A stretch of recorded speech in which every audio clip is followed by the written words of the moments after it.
Alright, so here's the start of the big block build. Basically got a 2002 Club Car DS. Find the serial number right there. And we'll be swapping out the old stock setup for big block 23 horsepower V-twin. Done a few things so far. Go ahead and pull the rear end out. We're gonna do some high-speed gears here. But as far as the rear end's concerned, with the opposite rotation of the motor, so Club Car has two different rotations, counterclockwise and clockwise. Pre-1997, the motor turned in the counterclockwise direction. After 97, they went to clockwise, so it changed up the rear end ratios when you run an aftermarket engine, because the aftermarket engine has a counterclockwise setup. So basically, when you swap the engine out, you have to run reverse to go forward. So in these Club Car rear ends, so this is 2002, so it's after 97, the forward ratio is 12-1. The reverse ratio is 17-1. So obviously you got a lot lower ratio, bunch more torque, but your cart's only going to top out at 10 miles an hour. So what I'm gonna do here is we're gonna swap out the gear for high-speed gears. It's this one and then under there. Don't have those yet, but they're coming. Then I'm gonna probably have to modify the engine pan here.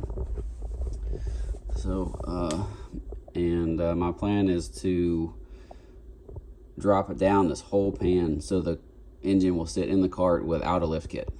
So right here I'm planning to extend that about 2 inches or just get a whole new pan made so it will bolt lower down into the cart.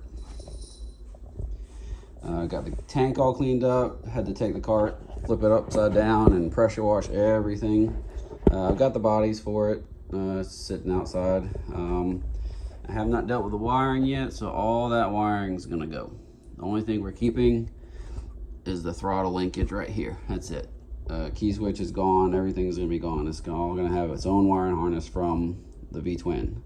My plan is to use a 23 horsepower V-twin, Comet rear and front clutches, and hopefully maintain the factory suspension, because I don't want to have to lift it at all, and have enough clearance when the motor pan drops down that we can fit it underneath the seat. That's going to be about seat height right there. Also threw in some new brake cables because the other ones were seized up. And got a little bit of a project ahead of us, but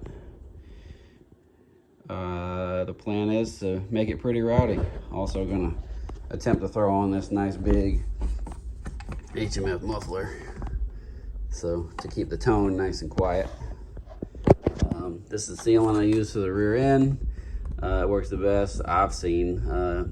Made for gear oil, so it holds together well. But yeah, stay tuned and I'll give updates. Thanks.